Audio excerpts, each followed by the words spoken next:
Oh, je ne comprends pas les gens, je ne comprends pas les gens. Hein.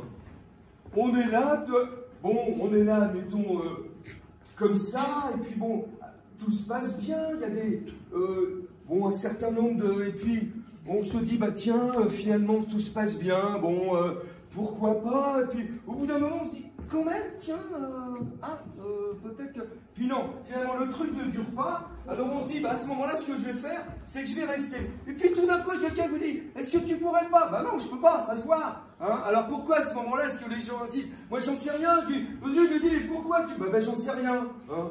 Je sais pas, ben, parce que ça dépend. Parfois c'est une question de paramètres. Il n'y a pas les bons paramètres ou les bons critères. Alors les gens ont du mal et puis ils insistent. Et toi finalement tu restes et là tu te dis bah non, bah si j'avais su.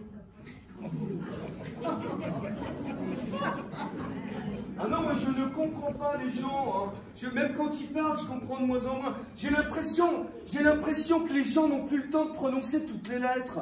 Voilà, j'en suis là, c'est ça. C'est-à-dire que, par exemple, je donne un exemple, tiens, je vais refaire un pas parce que j'ai pas encore assez marché. Tiens, j'en refais un là, voilà. Là ou ici, jusque là. Tiens, je vais t'enlever cette poignée de porte. Ça va, toi? Oh, on dirait le crâne de footballeur. C'est bizarre. Bah oui, parce qu'ils passent beaucoup plus de temps chez le coiffeur que dans la vraie vie, les footballeurs. C'est-à-dire qu'on leur fait le lissage brésilien des périodes Bolsonaro. C'est-à-dire que les limites, ils ont des têtes de poignées de porte ou de genoux quand ils débarquent sur le terrain. Non, moi je comprends pas les gens, surtout quand ils parlent. Quand je dis ils ont plus le temps de prononcer toutes les lettres, tu rends compte plus personne de disponible maintenant. Les gens sont dispo ou pas dispo. Tu rencontreras jamais quelqu'un qui te dit non mardi je suis pas libre, compte pas sur moi. Ben non, alors, faudrait savoir, je suis pas libre. Non, non, ils sont plus jamais déterminés, hein. Ils sont déter. Bon, minés, ils le sont, c'est sûr.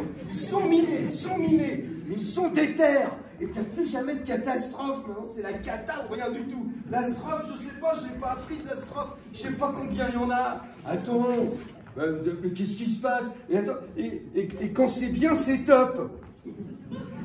Et quand c'est trop bien, parce que souvent c'est trop bien, trop génial, trop cool, trop mignon, alors là c'est topissime. Alors topissime, pour avoir le temps de prononcer les 3 syllabes, c'est vraiment t'as rien d'autre à foutre.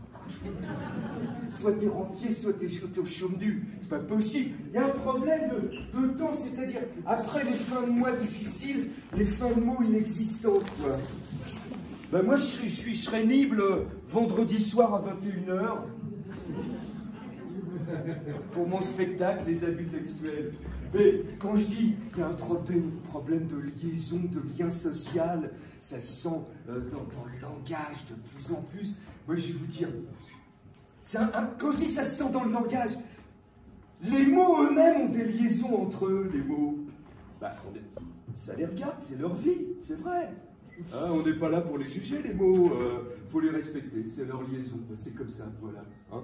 Et c'est-à-dire que, si vous voulez, le pire, c'est quand on demande un prix maintenant. Oh, l'autre jour, j'étais dans un vide-grenier, je me baladais un petit peu comme tout à l'heure quand je suis arrivé, on s'en laissant pas comme ça. J'avais envie de m'acheter un truc vieux, moche et qui marche plus, un truc dont j'ai pas besoin, quoi. Donc je me promenais dans les allées avec l'air du gars qui aime rien. Et puis tout d'un coup, je dis à la vendeuse, je lui dis, c'est combien là le... T'as un message. Vas-y,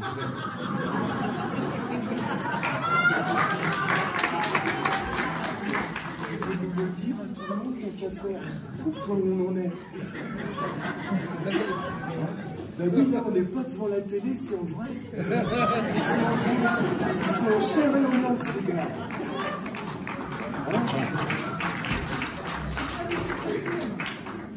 On est quand même content que tu aies survécu au virus. Netflix, le virus. Alors, qu'est-ce que je disais? Je suis dans un vide-grenier et je dis à la vendeuse, c'est combien la poignée de porte toute rouillée, là, qui marche plus, là, et qui est vieille? La fille, elle s'approche avec un air qui n'a pas envie de vendre. Elle me fait 2 €. 2 €. 2 €.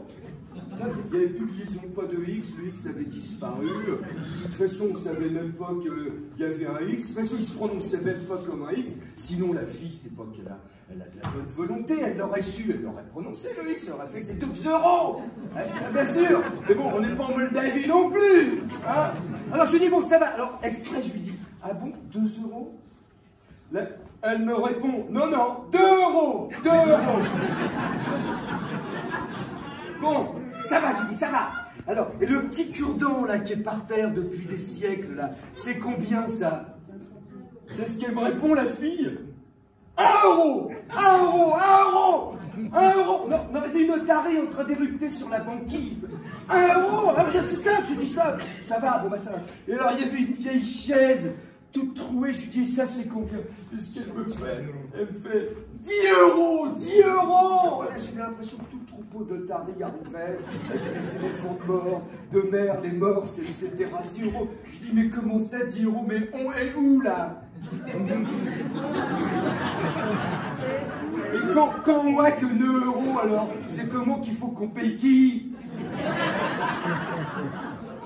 Ah non, je comprends pas les gens. Il y a une expression que je trouve formidable, qui revient beaucoup, c'est la voiture à Bernard. Ouais, lui, il l'a. Là-bas, on ne l'a pas trop. Bon, elle marche avec tous les prénoms, hein. La voiture à Bernard, non? Attends, je vais vous la faire, ça tombe bien, j'ai une voiture. Bon, admettons que je vais donner cette voiture à Bernard. Vous appelez Bernard, l'homme au téléphone qui vibre. J'avais deviné, parce que je suis un peu mentaliste aussi, c'est pour ça. C'est impressionnant, hein? Là, alors, admettons, je vais donner cette voiture à Bernard. Ça veut dire, la voiture, elle va aller de Philippe à Bernard. Hein. Il y a un déplacement, une intention. Hein. Quand il y a un déplacement, une intention, c'est du datif. Hein. À qui je donne la voiture? À Bernard. Bien, on va le refaire bien tous ensemble pour que je sois sûr que la règle est bien assimilée par tout le monde. Hein. À qui je donne la voiture? À Bernard. Comme ils disent à Cuba, c'est une bonne salle, ça. Alors, tu penses bien que Bernard, il va accepter? C'est pas tous les jours qu'on te donne une voiture, Bernard, t'es d'accord, hein? Alors, il va accepter gentiment. Une fois que Bernard a accepté la voiture, c'est plus la voiture à Bernard. C'est plus du datif. C'est la voiture de Bernard. Oui! C'est du génitif. Il y a des millions de gens en France qui refusent d'employer le génitif. Ben, ce sont des génitifophobes. La France souffre de génitifophobie en ce moment. On voit ça après, Bernard.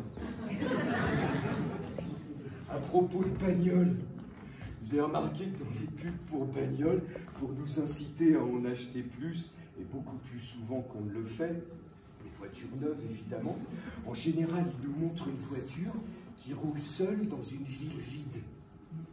Je dis, attends, c'est génial. Elle est où cette ville? Putain, on va aller vivre là, il n'y a qu'une bagnole. Il n'y a même pas de piétons, il n'y a pas de vélo, il n'y a pas de scooter, il n'y a pas de trottinette, c'est magique. Attends, ça donne envie d'en acheter. La pub, c'est magique, c'est mieux que la vraie vie, la pub. On trouve plein de trucs dont on n'a pas besoin, un peu comme dans les vides-greniers.